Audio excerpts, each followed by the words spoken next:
Say China wins a war. What happens next? To discuss, I have Jude, Blanchette, and Gerard Dipippo, both CSIS scholars, on the show today with ChinaTalk. So recently, you two wrote a paper exploring the economic and political and geopolitical as well consequences of China prevailing in a conflict where they take over Taiwan. I'm curious why you started with that as the premise for your future scenario analysis.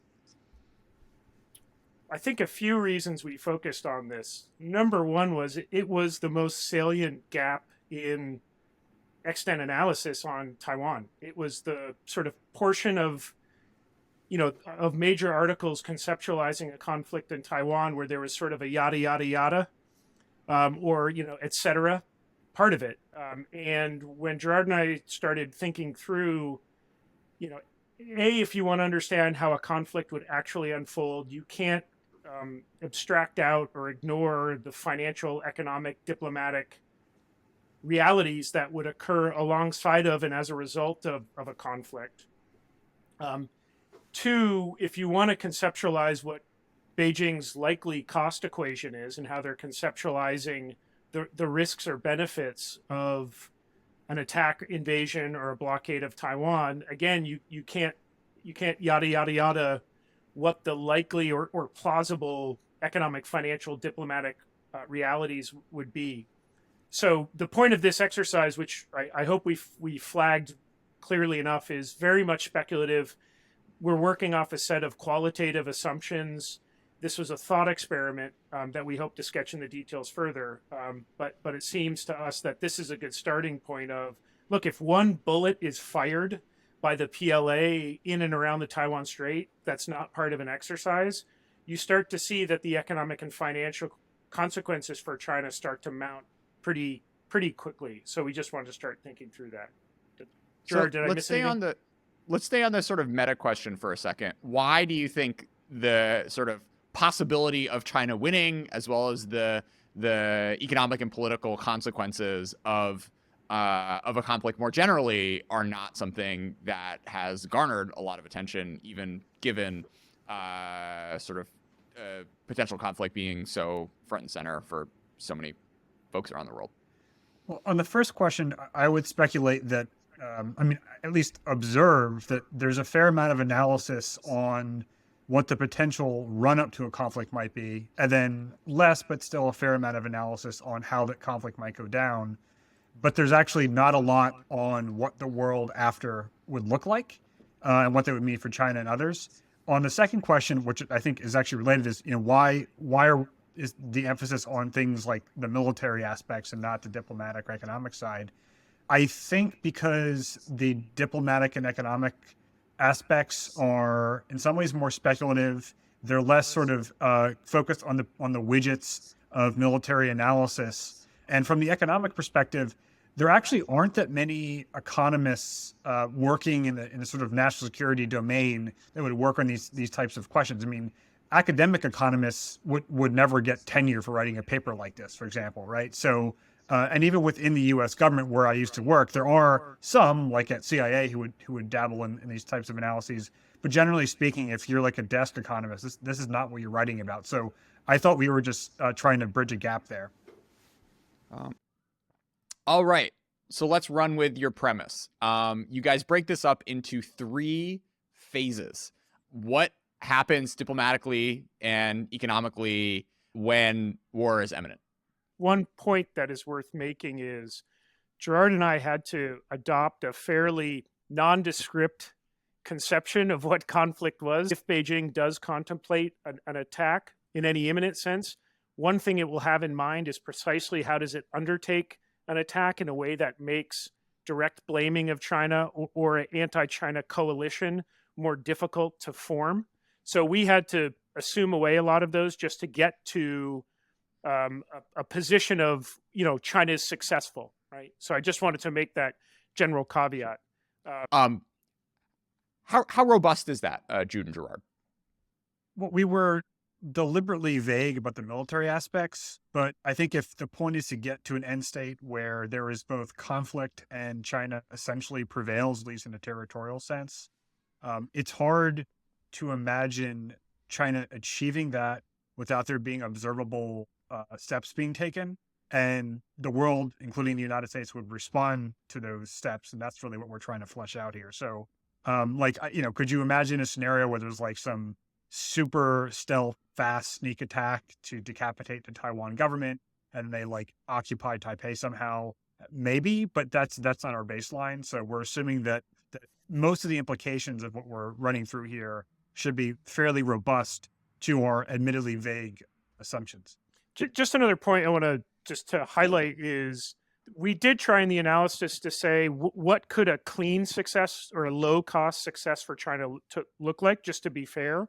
You can imagine a world, although I think it's low probability, where China is able to, as Gerard said, go in quick and fast without a real significant observable buildup, decapitate the Taipei leadership, face minimal to zero on-island resistance, and then I think critically basically have the whole world shrug, right?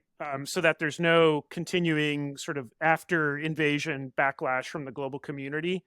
And again, another possible scenario here is that China is able to create a scenario where its action on Taiwan is understood by a significant enough number of the sort of international community to be defensive, right? Yeah. So now I don't, that could be they claim that there was an attack on a PLAN destroyer by the Taiwans and that they had, no choice.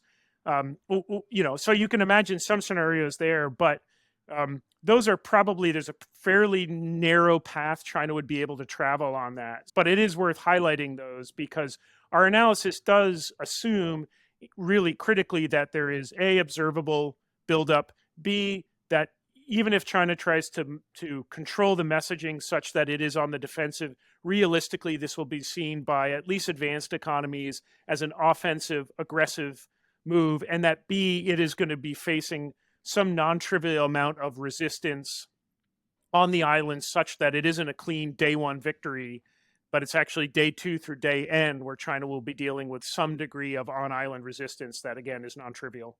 Yeah.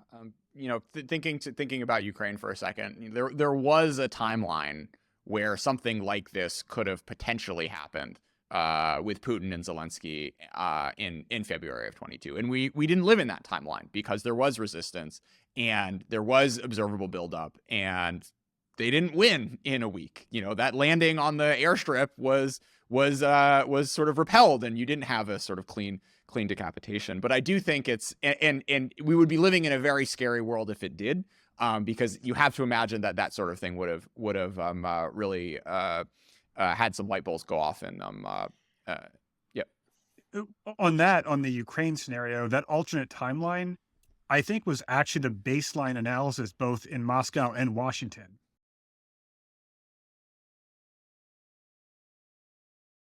I haven't actually read the intel reports. I was out by that time, but my impression from the media is that while the U.S. government clearly was right about the intention and timing of the Russian invasion, but that the U.S. assessment was actually something like what Russia was expecting, which is that the Ukrainian military would buckle fairly quickly and it might turn into something like a guerrilla counterinsurgency.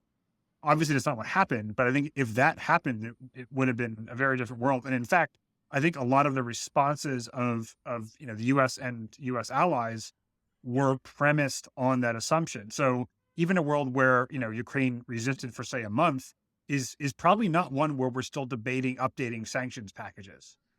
Yeah, great. So let's start going down the less of an edge case where even if China ultimately prevails, it's not it's not like a third standard deviation positive outcome for them. So what happens and what are the diplomatic and economic implications?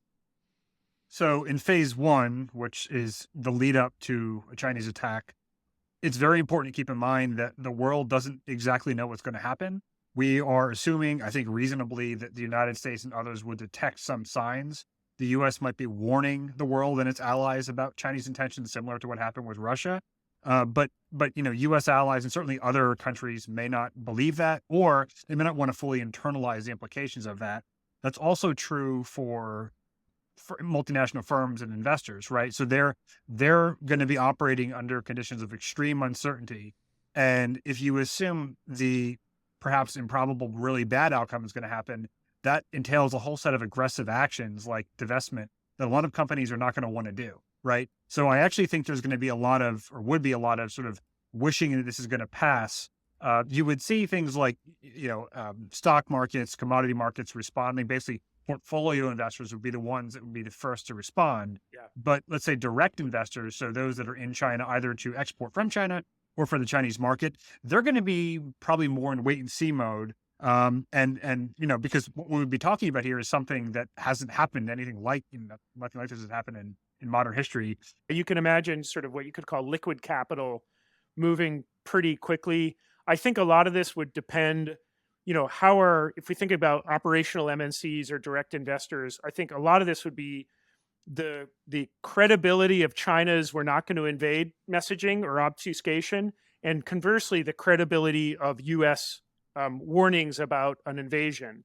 So if you have something similar to what the United States was doing in Russia's buildup to Ukraine invasion, especially in a post-Russian invasion of Ukraine where the U.S. intelligence community and the senior leadership has a lot of credibility built up, if I think especially boards at MNCs are reading at the front page of the FT what looks like to be credible evidence that this time it's different and China is actually mobilizing for an attack, I think even in that pending phase, you might get more drastic, behavior changes from MNCs than we might expect. But again, that's really dependent on the credibility of U.S. warnings.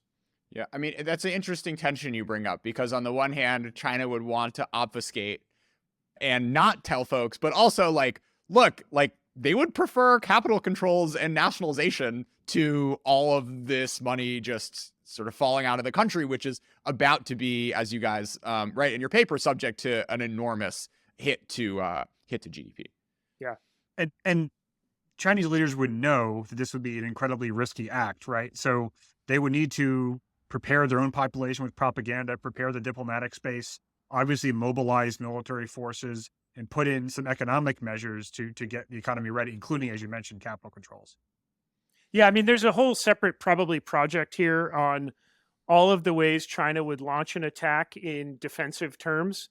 I always think about the 1931 Mukden incident, where the Japanese blamed a railway explosion in Manchuria as the proximate cause for sending troops into China. We had the Gulf of Tonkin incident. I think we have to be conceptualizing ways in which China would want to be able to credibly claim in diplomatic channels into the world that we were not the aggressor here. We were forced to. I don't know if China would be able to have that space if it was, a constitutional referendum in Taipei, for example. I think in China's head, that would be a provocation. I'm not sure if the rest of the world would necessarily agree, even if they understood that for China that was a red line. I'm not sure that would be necessarily swallowed as sufficiently defensive for the world to shrug. But I think it is an interesting problem set of what would be sufficiently credible claims of a defensive attack on China's part. Yeah, let's stay on the Constitution for a second. That sets up for a really sort of tricky scenario, and I don't know, maybe a little detour into the current Taiwan-related legislation in Congress, or is that too far afield? Just as if I can just state my underlying premise for the whole paper, I don't think China's actively planning for an attack. And part of this thought exercise was to get in the head of a remotely rational set of policymakers and defense planners in Beijing would understand that, this is an absolutely devastating course of action for China to take. But it is the case that a credible threat of invasion is the very foundation of China's deterrence on Taiwan.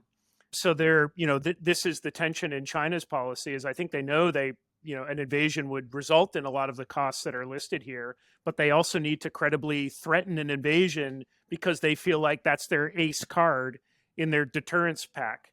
I don't think on the Taiwan Policy Act they're going to launch an invasion. They'll do another Pelosi or McCarthy plus. I do think it's really interesting what specifically they would do if there was a more credible, clear move to de jure independence in Taiwan. But again, then I think you're thinking about, things like occupations of outer islands, Kinmen or Matsu, an all-out assault on the main island in Taiwan comes, I think, later.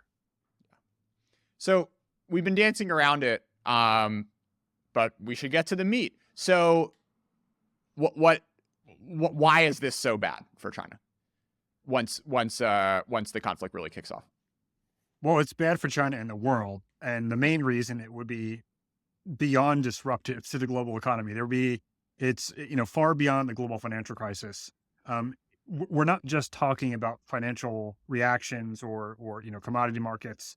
It would be a conflict zone or an expected conflict zone that would be covering the most vital shipping lane in the world, and also would be within range of China's major ports. And China is the world's factory. It's the number one manufacturing exporter, right? And it's not just a question of something like, say, compared to Russia, Russia's economy was 1/10 the size of China's. But the actual bigger thing, as Jude already mentioned, is that Russia's main avenues of trade are not disrupted physically. In this case, China's would be, and a lot of Asian trade is actually just basically providing inputs that then go into Chinese factories and then make goods and go elsewhere, right? And so it would be disruptive to the whole world. China in particular, though, because their export sector would be completely hammered. It's hard to know like how much disrupted, but assume it would be incredibly severe. If we're talking GDP, no one has really done a good job of estimating this. I think part of the reason is that this kind of scenario is just well beyond the historical sample set that you use for econometric modeling. There was a RAND paper from 2016 called Thinking the Unthinkable that did attempt something like this, but it wasn't really econometric, and it was also using data that's almost a decade old now. But that with the caveat given, had China's GDP declining by 25 or 35% in say a year-long conflict, and the U.S. GDP declining by 5 or 10%. I suspect now, because of China's larger relative size, the pain is going to be a little more balanced, but it'd still be more on the Chinese side. And as Jude already mentioned, like basically China's key coastal provinces are going to be well within the range of aircraft and missiles. And it's not like, something that I've seen others assert is like, how much can commercial shipping go around this? Like, could you escort ships or whatever? The reality is, if there actually are naval ships blowing up and missiles flying, commercial traffic is not going through the straits and are not going into the ports that themselves are within the war zone. So just think of like basically the global economy having a heart attack. Yeah, I think that some of the specific calculations of what costs would be partly also depend, as Gerard was just saying, on what we're saying the sort of conflict radius is. So, I think even if you're using a relatively conservative conflict radius, you're implicating 4 or 5 of China's largest ports, which, as Gerard said, we always need to have in the back of our head the costs that we're talking about China assuming are actually global economic costs. So there's no clean victory for the United States either here going the other way. The provinces which are directly abutting Taiwan account for about 20% of China's overall GDP. And then if you start imagining what onshore activity is looking like, so you're going to imagine, first of all, China's A shares are going to tank immediately. Part of this is going to be flight from risk. Part of this is going to be investors who are also dumping equities on U.S. markets of Chinese companies. If a war is starting to break out, you're now looking at Alibaba, Tencent, any U.S. listed equity is going to be seen as toxic, probably because you're expecting future sanctions by the United States. I was in Beijing in 2015, 2016 after the stock market crash in China there.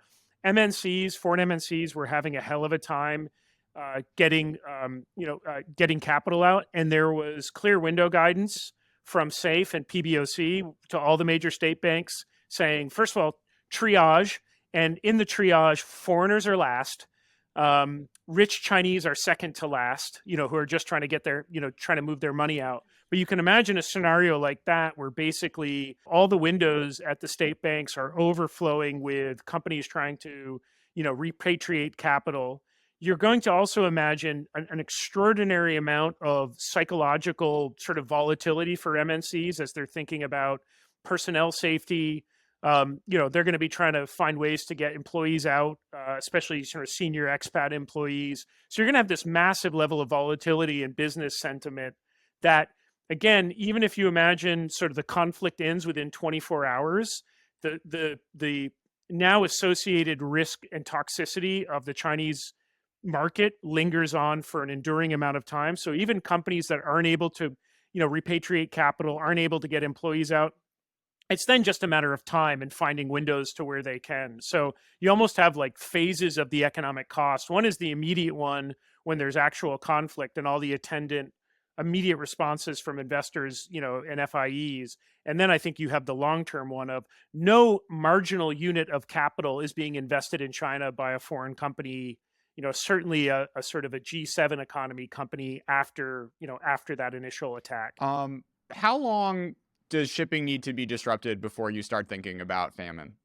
Well, China's a net importer of food. I think supply chain analysis, which is a blossoming industry, but is still in its infancy. It's hard to know how all this stuff works. China does make inputs like certain types of agricultural products or machinery that are necessary for production elsewhere. But from sort of raw commodities perspective, China would be the one that's getting the bad end of it, right? Because they're a net importer, whereas say the U.S. or certainly North America is a net exporter of food. In terms of like would there actually be famine, I think I'll actually use that opportunity to make a broader point. When you're talking about big shocks like this, part of why it's so hard to model them, even just qualitatively, is you have to get out of the mindset of thinking things will continue to operate the way they did in peacetime, or to be a little more wonky, to get out of the mindset of assuming prices are fixed. So people might say, oh, China needs, X million tons of soybeans, which then go in to feed its pork. And, the Chinese population loves eating pork and they won't have that. Okay. But in a wartime situation, there will probably be massive spikes in pricing and or rationing. And I think the Chinese citizenry and also those elsewhere will just have to adjust. Would it literally be a famine? I'm actually pretty doubtful. I think that Chinese would just basically switch to grains and other things. And I think, if you look at the 14th five-year plan, it does have self-sufficiency targets for basic grains, but I think that's basically assuming peacetime conditions. I actually don't think there would be anything like widespread famines in China elsewhere, because China is not a net exporter of food. I think it would be maybe in some ways less disruptive than Russia and Ukraine, because those are actually major net exporters of grain. Jude, I imagine one model that leaders in Beijing might be hoping for in this scenario is something around, like akin to post-Tiananmen, where you did have sanctions, but it didn't sort of rupture the future trajectory of China being able to engage in trade with the world. Why do you think that a scenario like this? First of all, horrific as Tiananmen was, it was a purely domestic event. It's a little bit like the international reaction to, say, Xinjiang or even Hong Kong, which elicited a great deal of external concern and criticism. But ultimately, even Hong Kong is China's de jure territory and was a domestic matter. Taiwan is not seen as a domestic event. In China, of course, it is, but it is not internationally. The second point is and I want to be careful here, but a counterfactual or where, China made an attack on Taiwan in 1999 or 2003, I think has a different outcome than an attack in 2022 or 2023, given the state of the U.S. bilateral relationship with China, the degree of hostility that's already existing towards China now.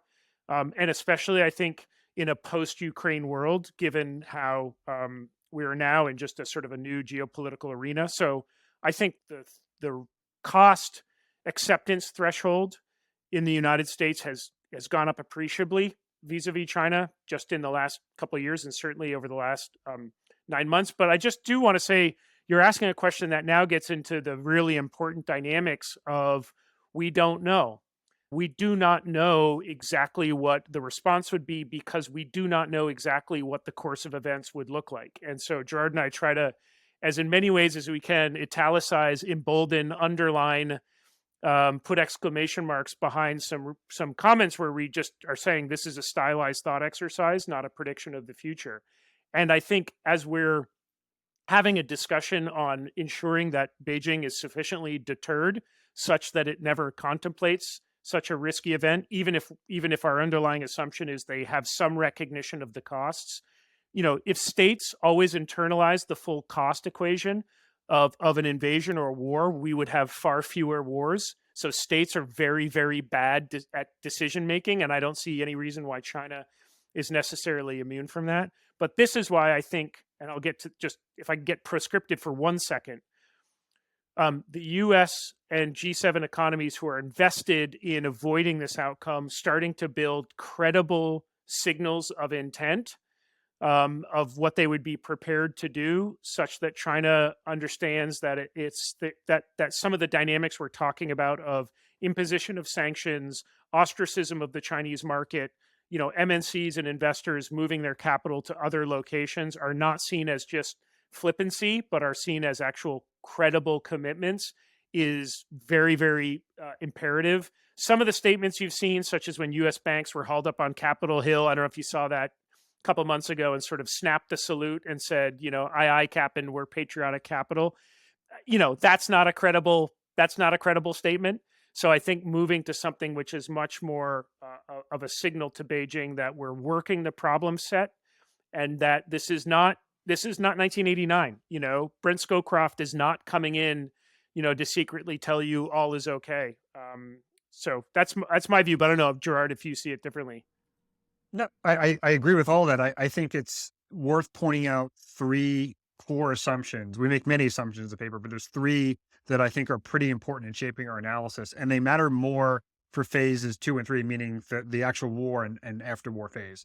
The first assumption, which you say pretty early in the paper, is we're assuming that Taiwan, it resists at least somewhat and with some credibility, right? We're not saying they win, we're just saying that they resist. The second is that the US has at least the governance and diplomatic acumen and intent to organize some type of coalition amongst its allies, even if only in the economic sense. The third, and this is probably the most controversial of the 3, is that the U.S. is actually engaged militarily. Now, we're assuming that it's a fairly limited engagement. The U.S. doesn't go all in total war, and we say explicitly we're assuming there's no nuclear exchange.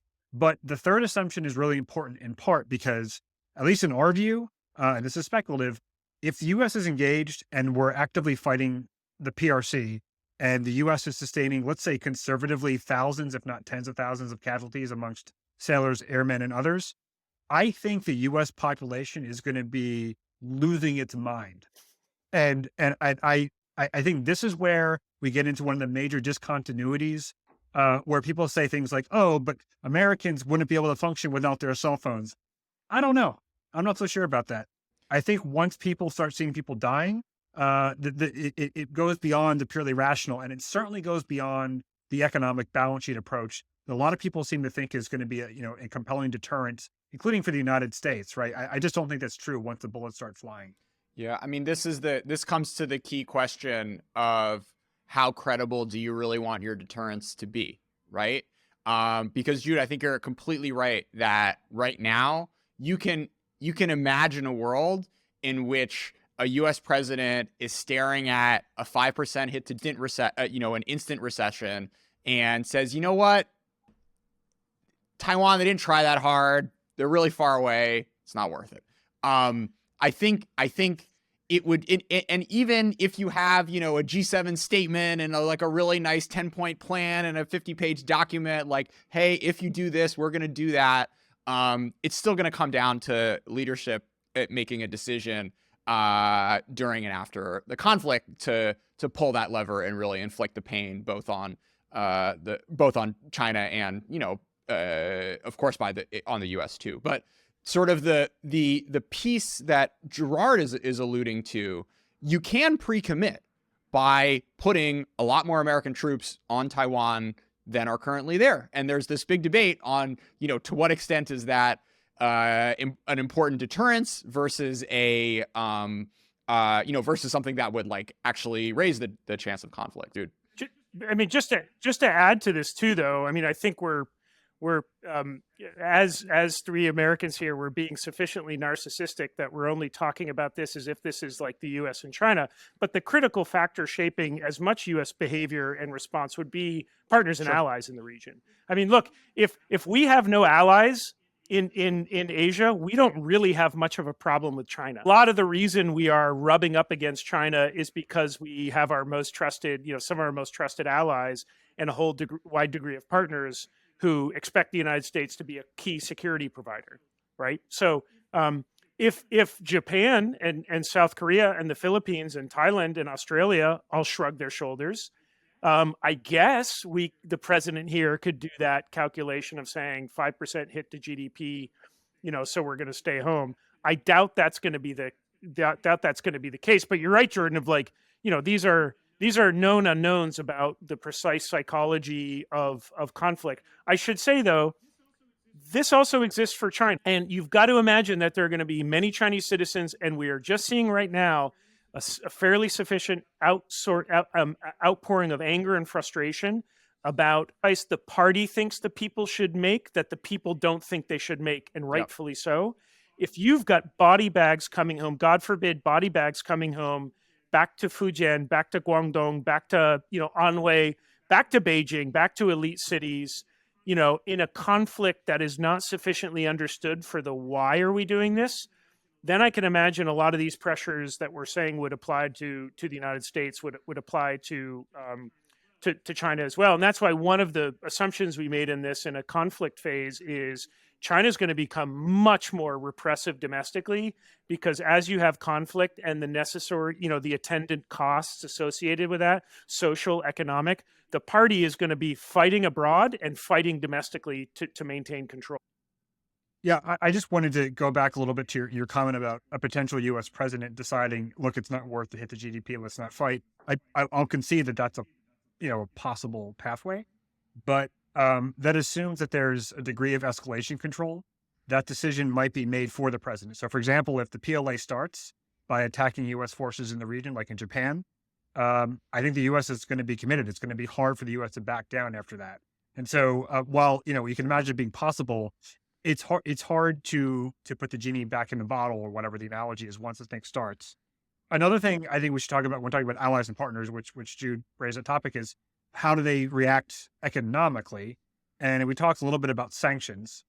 And I think under any scenario, the U.S. is using some sanctions. It might be minor. It's debatable whether the U.S. would use any severe sanctions, like on financial institutions, ahead of a conflict. But I think once the shooting starts, and especially if U.S. forces are actually engaged, I would bet there will be severe sanctions. And in fact, the conflict itself would be a type of sanction anyway. It would be so disruptive. So it's almost like it's a sunk cost at that point. So people saying like, oh, the U.S. wouldn't actually sanction the PBOC. You take a U.S. aircraft carrier, I think we will. Yeah. So, Gerard, how do you think the U.S. allies would take to potential sanctions? I think if the U.S. is engaged militarily, the U.S. will use all of its leverage, maybe try to be polite at first and maybe strong arming if necessary, to basically get the G7 in line with those sanctions. Because a point we make, and I think this is something that maybe is not fully appreciated, is a lot of people say, well, look at how important China is as a market. German firms need it, or Europe needs it in general. Okay, that's true, but what's way more important? The United States. And those companies and those governments would, during the crisis, I think, have an expectation that the future of China's economy, putting aside the political aspect, is definitely not going to be positive. And on top of that, you have one of their important allies and their security guarantor, maybe in some cases basically offering an ultimatum and saying, look, we're calling in all of our chips in this one. You're either with us or against us. And I actually suspect that, say, Japan, the EU, basically the G7 would go along with it. So you would basically need, for the U.S. to shrug their shoulders, you would need Americans not to die, U.S. allies to either not care, or a president to not care about allies. East and Southeast Asia. And that seems like pretty unlikely, but not totally implausible. Well, Jordan, I think a fairly quick military victory on the island and little to no. So whoever is president of Taiwan would have to fold pretty quickly, and you'd have to have no real counterinsurgency, right? Because I think if you had, you could imagine that world in Ukraine where Zelensky flees and the population folds. I think you could have had a little bit more, you could have a probably quicker Russian victory given lack of sort of U.S. NATO response. But if there is, if there's a lingering conflict on Taiwan, I think the news cycles of Taiwan's dying, under Chinese occupation would make it hard for that shoulder shrug to continue. So it's 2032. You have your military parade. You get to say that you've restored the nation. But what are you left with? You've taken the beaches, but now the hard part starts, which is, and the United States is the first to tell you that military victories do not translate necessarily into prolonged political victories in occupation. So I think we would have to assume that given levels of nationalism we've seen on Taiwan and the fact that this has been an organizing principle of Taiwan foreign policy for a very long time, and especially in a post-Ukraine world, we would see some degree of resolve from the Taipei leadership, which would mean taking the capital and installing a new functioning effective government would be a prolonged endeavor. I think we can imagine that you would have some degree of counterinsurgency on Taiwan, and especially given the geographical terrain of Taiwan, this would be a difficult one for China to fight. Even if we imagine that there is very, very low counterinsurgency, you have to imagine that China is perpetually paranoid about counterinsurgency. And so, this is effectively going to be military rule.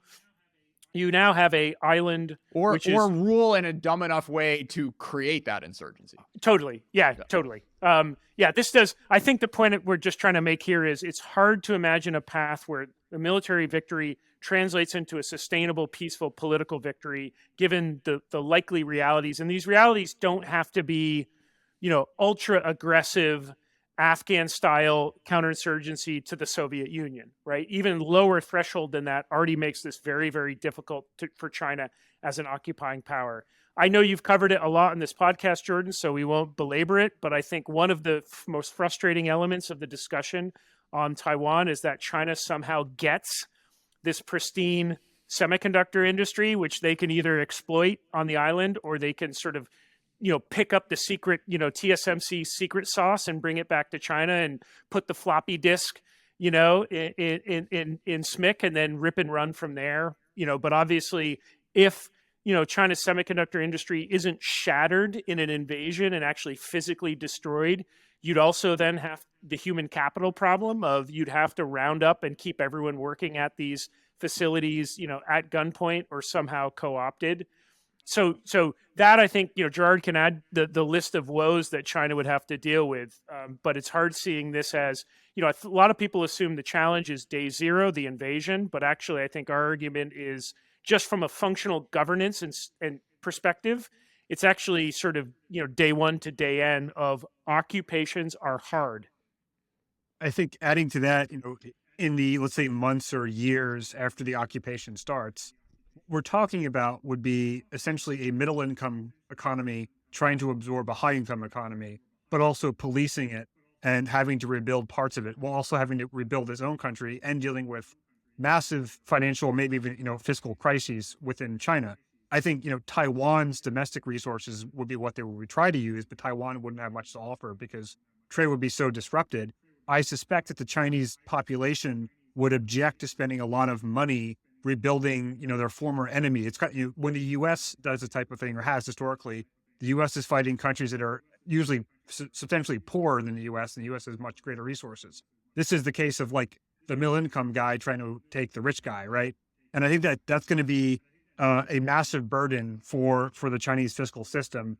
And Jude already said that TSMC, if it exists, the foreign components, the foreign IP, that's cut off. So that the crown jewel, so to speak, of Taiwan are gone. I mean, I think you raise an important point, Gerard. Domestic side is social stability will be a real question mark when you're going through an economic crisis, you digest and get past like the nationalist sugar high of taking Taiwan, and all of a sudden people are left with lives that are substantially worse than they were before the war starts, without a real prospect, your material. And we've already seen, I think people kind of forgot the potential of this before of late November. And this is probably, I think, to the CCP when they're looking at Taiwan, is ultimately what this means. I find it extremely difficult to imagine under these circumstances that the Chinese government would pursue anything like economic liberalization. I don't think their economic policymaking is going to get better. I think they're basically going to be in wartime economy mode, in some senses, maybe for years. So the Chinese economy is going to be, let's say, at best stagnant, if not in severe contraction. And China will, because of those repressive mechanisms, is definitely not going to be hospitable to foreign investment, at least from advanced economies that were previously, at least, its enemy. So it's sort of like wrecked as the investment destination. And what they're left with is stagnation at best. And it's one thing to sort of live through that in the, coming out of a civil war, right? In the 50s and 60s and 70s. Not that time was particularly socially stable, but it's another to have, spent years, decades really engaging with the world and the global economy, and seeing your life, and seeing how much better your life gets growing at, 10, 7, 5, even 3% GDP per year. And going from that to this state-owned, wartime, ration-driven, shrinking growth is not going to make a lot of people that happy. Once you get over the fact that you're sort of left with this, huge mess on your hands of what to do with China. Of what to do with Taiwan. Just building on that, Jordan, I think your point about the sugar high is well put, because we don't want to read too much this concept, which is borne out by academic research, that you have rising levels of nationalism in China. But I think it's important remembering that abstract nationalism is cheap. And I would imagine that even the most hardcore nationalist is not willing to trade off China as a growing, strong, prosperous country, increasingly engaged in and in many ways helping to shape, international order, trade all that to get Taiwan. And as you say, revert back to this kind of autarkic wartime economy. And that's where I do think the protests going on, we're recording this on December 1st, the protests going on right now are important in that respect, because they show that, for all the discourse in Beijing about a people's war and sacrifice, most people just want to live a good life. And nationalism in the United States is cheap, because we're usually fighting wars in far-flung places where the cost is really concentrated on very small number of communities here in the United States. I bet U.S. nationalism would decline precipitously if we were paying the full cost, both in geographic proximity and economic terms, for all of our costly foreign policy mistakes. So I would imagine, Beijing has some concept of this, but I think as external observers, I hear people say like, oh yeah, the Chinese people would love to take Taiwan. But I think that the part that they don't say is the next part, which is sure, but at what price?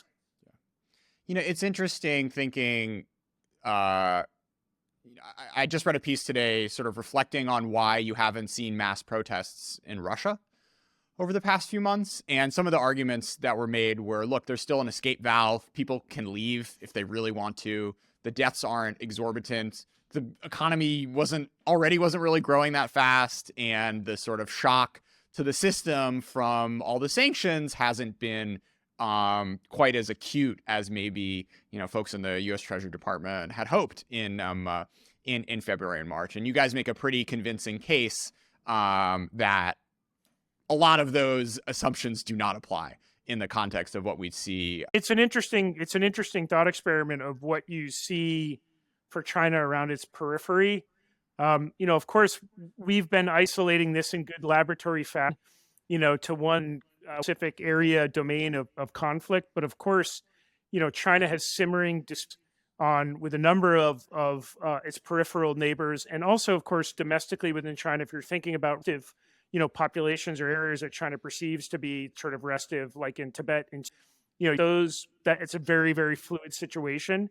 And if you start to have an occupation of Taiwan, result in some of the costs that we have just been describing, you can imagine where social divisions domestically really begin to stress and strain. And so you're going to see China, domestic security services pulled to the border regions.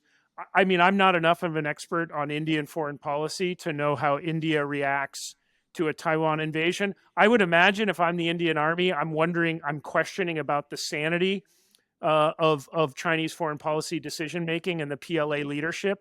So I'm probably preparing for some sort of conflict on the border. Or if I'm smarter, I'm going to take advantage of Chinese distraction and try to claw back some territory. I'm not enough of a DPRK expert to know how Kim Jong-un responds to this. I'm imagine it's not just quietly. And then, of course, a big one is, what is Russia's involvement here? I mean, part of the underlying assumption behind some of the strengthening of relationship between Moscow and Beijing has been a kind of a question of, is China trying to build some deeper security relationship that will be in some fashion into a potential conflict? It doesn't have to be that Moscow is deploying troops in an actual domain of conflict. It could be that Russia is just stepping up its operations in other peripheral areas. So I do think that's probably, another level of analysis is, if they get Taiwan and it's not going well, what sort of fissures does that, create? I think that, the higher level simplified point is just China's neighbors are going to be very anxious. And I think it's reasonable to expect that a lot of them are going to want to build up their own militaries. One of the many embedded layers of assumptions in the paper is how is the U.S. perceived to have intervened, or what degree did they commit militarily? If the U.S. is seen as not that supportive and sort of just not reliable, then I think countries like Japan have all the more incentive to arm. If the U.S. is seen as reliable, then there's still the diplomatic leverage that the U.S. has as a distant security guarantor. So in either direction, I don't see it as being favorable for China. So what's the takeaway for policymaker, legislator around the world? I think one is, as just an analytical framework, although we're positing here indirectly that Beijing likely understands the high degree of cost that it would accept, I think we also have to recognize that you could make the same assessment, or you could have, about Putin on February 22nd, that this was going to result in poor Russia, and yet, as we were saying earlier, states make bad decisions all the time. I mean, one thing that I've been saying is I feel like if we're seeing an increasingly erratic decision making in Beijing where they're not able to appropriately balance costs and benefits, that would be fungible across a number of policy areas, not just in this one narrow slice on Taiwan. So we should definitely be looking for, I don't know if this is a word, but erraticism in Chinese policy making more broadly. That is really clarifying that we're seeing a serious degradation of the quality of cost benefit analysis. I think just my one prescriptive thing would be, we need to help Beijing understand the costs if they might not. And so one of those would be, I think if we make more concerted efforts to show Beijing that we're credibly working the problem of how do we build a coalition to punish China if it undertakes this, such that it can understand that essentially Taiwan comes at the cost of being a part of the global economy. And so that might be lower key credible statements that show the United States is working with G7 coalition partners to think about the sanctions piece.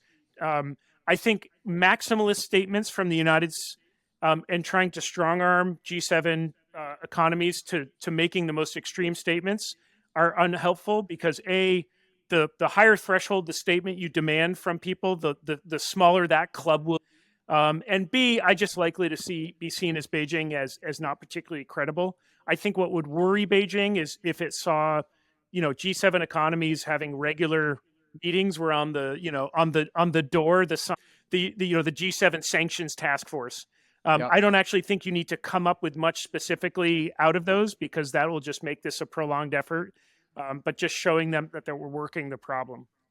Yeah, I mean, just making clear that sort of national greatness on any other dimension besides territorial revanchism will come at the cost of your territorial revanchism seems like the calculation you'd really want leadership to make. And even if you do that, you can have Xi Jinping at 87 who still has power and just gets it in his head this is the only thing you want to do. You can still have some sort of like power struggle where the PLA gets involved and someone wants to, show that they're the boss by doing something in Taiwan. But yeah. I think the least you can hope to make clear as possible to Beijing is that under no circumstances is going to be a sort of military walk in the park, and B, a sort of economic or diplomatic one in the fallout, even if all the cards fall your way in the actual kinetic conflict. An obvious implication is that this reaffirms the importance of deterrence in a broad sense. But I think what we're trying to add to that discourse is introducing the idea of discontinuity. So, for example, Beijing might think this month that the current German government is not aligned really with U.S. economic objectives with China, and that might be true. But they should not assume that under a severe, stress scenario, that the German government is still going to have the same position. I don't think it will. And as Jude said, I think that the operative actor here is something like the G7 or G7 plus. We didn't mention this before, but we're basically assuming the entire developing world and emerging markets are more or less neutral. And at least after the conflict, we're not trying to stop commodities trade or whatever. That keeps going. But from an economic perspective, China without the G7 as an export market, a supplier of technology, is in really bad shape. The G7 is going to hurt too, but I think on aggregate, we have both the material and technological resources to eventually recover from that, even if it means, having to spend a fortune to move production outside of China, which could take, 5 to 10 years in a sort of robust sense, but it is doable. Look, one very banal point I make is that the United States and the G7 were rich well before China was integrated into the world economy. Okay. So there is a darker world in which China is basically excluded from that path to development, but the G7 just kind of chugs along after a period of recovery. And I think that's what we're trying to warn. It's a good point, Gerard, because I think you can see analysts in Beijing making the mistake that, the German chancellor showing up to Beijing and wanting to, as would lead you to conclude the same thing would likely happen after a war. And it's just not true, but you can make the answer to that question easier by doing the sort of stuff that. Here. Agreed. Let's conclude with some homework for grad students out there. You guys have, over the course of this conversation, said, we might want to do this, might want to do that. But what are the, if folks are interested in doing sort of this, continuing on with this sort of scenario analysis, what homework do you want to assign out? I think there's maybe some homework to be done on historical analogies, although they're not going to be all that relevant. I think the closest you're going to get might be globalization 1.0 era before World War I. More broadly, I think there's plenty of work to be done in terms of assessing economic interconnectedness, not just between the U.S. and China, but also sort of the whole world. But I think that, part of what we're trying to do here is get past all the specifics of that and say that, look, however bad the disruption is, there is a political and diplomatic trajectory here that is almost uniformly bleak for Beijing.